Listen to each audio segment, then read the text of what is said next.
Assalamualaikum warahmatullahi wabarakatuh. Di sini saya akan memberikan satu contoh masalah yang Anda harus memberikan jawaban secara mendalam tentang kasus ini. Lalu Anda juga bisa memberikan solusi terbaik, mungkin bisa dari dalam jangka pendek atau dalam jangka panjang sesuai pengalaman Anda selama menjabat divisi HRD selama 6 tahun. Oke, baik, saya ceritakan seperti itu. PT Mayor Indah Tbk menghadapi penurunan kinerja produksi salah satu pegawainya. Target produksi harian yang seharusnya tercapai 100% hanya terrealisasi sekitar 85-88% selama 2 bulan terakhir.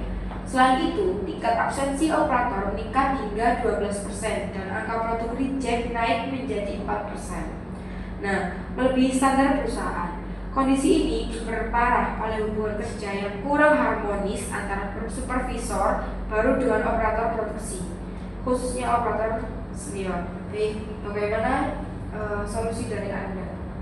Bisa diberikan? Baik, terima kasih atas pertanyaannya. Izinkan saya untuk menjawab. Jadi berdasarkan studi kasus yang beliau berikan, menurut saya permasalahan utama yang terjadi di pabrik bukan hanya soal mesin, tetapi juga soal kedisiplinan operator, lebih pada produksi transisi peran yang kurang matang dari HRD ke manufacturing, begitu. Jadi misalnya saudara A menghadapi tantangan karena pendekatan yang digunakan sebelumnya itu lebih bersifat administratif daripada human orient. Nah, belum sepenuhnya sesuai dengan kebutuhan operasional yang bersifat cepat, teknis, dan juga berbasis proses seperti itu.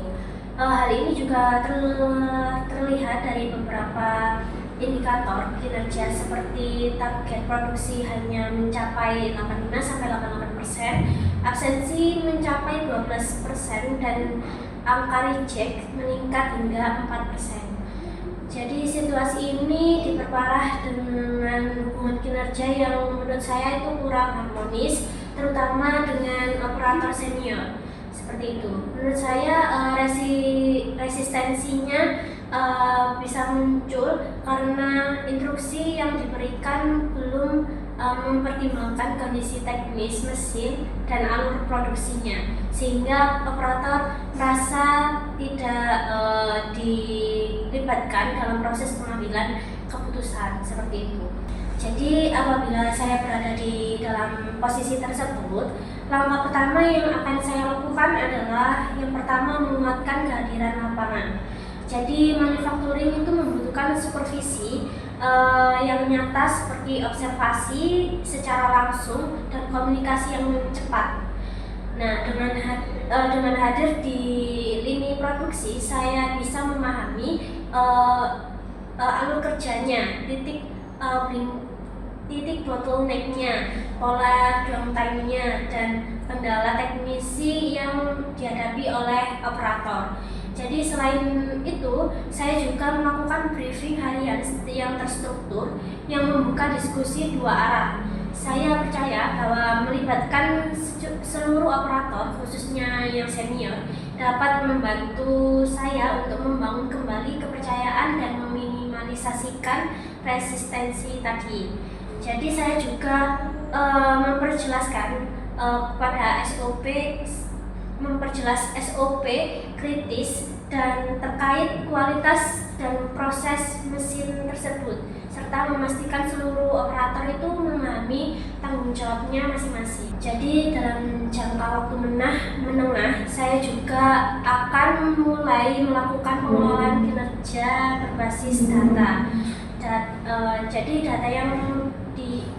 data output per jam, tingkat reject, dan absensi akan saya gunakan untuk menemukan pola permasalahan yang ada dan menentukan menindaklanjuti yang lebih cepat. Selain itu, saya juga memperkuat peran leadership saya agar pengawasan tidak hanya bertumpu pada satu supervisor saja, tetapi pada shift malam atau shift pagi gitu.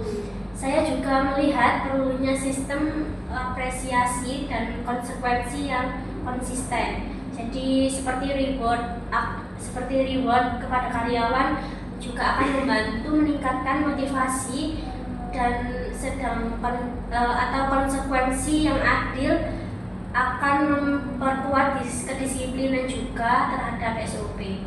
Jadi melalui kombinasi pendekatan HRD yang saya miliki seperti komunikasi, coaching, kemudian membangun hubungan dengan pemahaman teknis yang mungkin saya kembangkan di lapangan.